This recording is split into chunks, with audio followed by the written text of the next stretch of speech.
Taika, great to meet you. Nice to meet you. How does a boy from New Zealand end up directing a boy from Australia in a Hollywood blockbuster film? Oh, good Lord. I really don't know. I knew you'd bring those hard-hitting questions. Coming from Australia, I knew I was in for a real Frost-Nixon situation. You just relentless questions like that you wouldn't let up. You just wanted to get down to the nitty-gritty. You wait for the rest of the interview. Well, how does a boy from a small town in New Zealand who didn't have much when he was growing up, who dreamed of driving logging trucks, get to be the helmer of a giant movie starring Chris Hemsworthy, Naomi Watts, Vincent D'Onofrio, Hank Williams' daughter, Angela Bassett, Bob Marley, some old dude. How does that happen? Dreams do come true. They do, and you are living proof of that. Yes. Next question.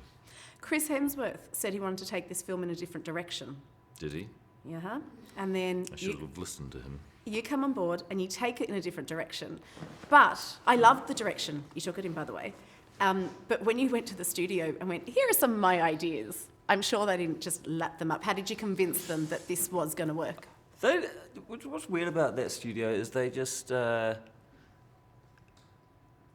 keep looking over my shoulder expecting someone, when we were shooting, expecting someone to come up and go, it's too much, mate, you gotta stop. They was never there. They just let us do whatever we wanted. I mean, they had faith in us, and I think half the battle is actually finding the right director, and then in the pre-production phase, figuring out, is this the right tone? Are we all on the same page? But when it comes to shooting, you just kind of got to just move fast and get as much as you can. And Ruffalo came up to me after we'd been improvising for a few hours on this one scene, and we were just making more and more stuff up, and the scene was getting longer and stuff. And he came to me, he's like, "Buddy, we're breaking it. Surely we're going to be fired, man." He's like, "We're not coming back on Monday." And he goes, "But that's great. It's good." So it was. The whole time it felt like we were in a kind of an irreverent sort of zone of being very creative, and feeling like we were doing something that had never been done in these movies, where we're like just kind of making all of the characters the most human I think that they've ever felt. Yeah. Because the scene where Hulk and a scene where Thor and Hulk are sitting on the bed talking about feelings and apologizing for having a fight shouldn't exist. It shouldn't be in the movie, but it is, and it works. And there's many things in this movie that are like that. It's just a combination of things that by themselves are just the weirdest moments. But when you kind of put it all together and you add all of those colours, and you put antlers on a lady, then, Well, it just works. Talking about that lady, I was going to ask about her, because you have some massive names in this film. Cate Blanchett, Anthony Hopkins, Chris and Mark, of course. And then I love that you've also brought along the cast that you've used in other fabulous films of your own. When you approach directing, do you direct them all on the same level, or do you just go, oh, it's Cate Blanchett, I need to handle this differently?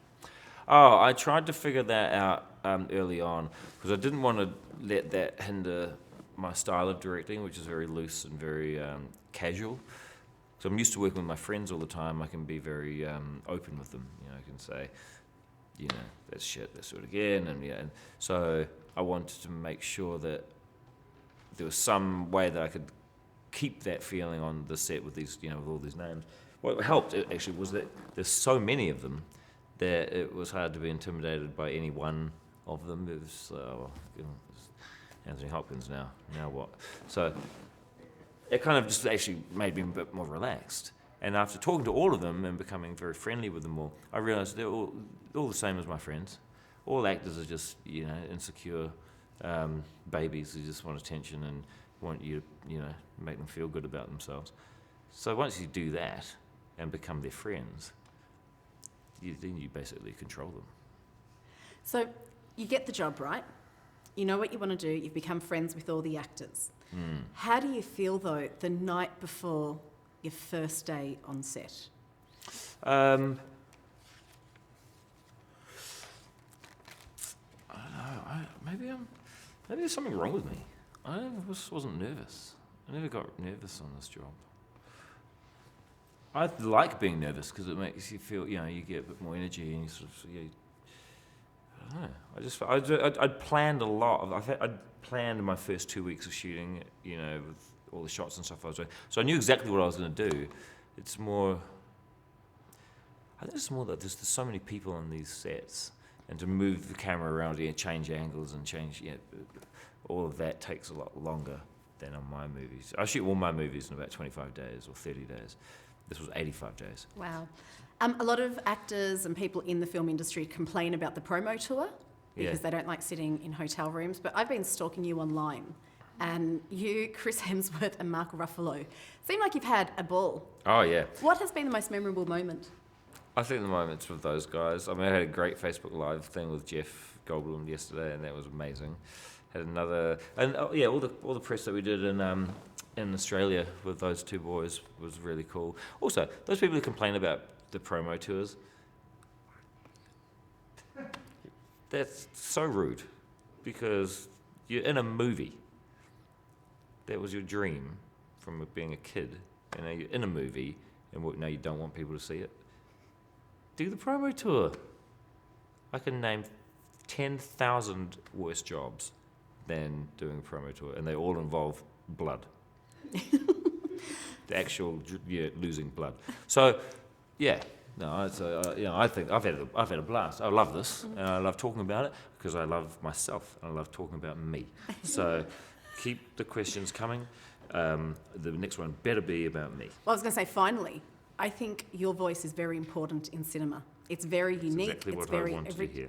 Well, it's very unique. It's very original. And even when you attach yourself to franchises like Thor, you give us something completely different. Hollywood's going to come knocking now. How do you make sure they don't stifle your voice? Well, I don't own a house, so what are they going to knock on? They'll just have to send me a text. They won't stifle me. You know why? Because I'm unstifleable. Good. You keep doing what you're doing because we're absolutely loving it. Thanks for Thor and for everything. Thank you. It was fabulous. Thank you.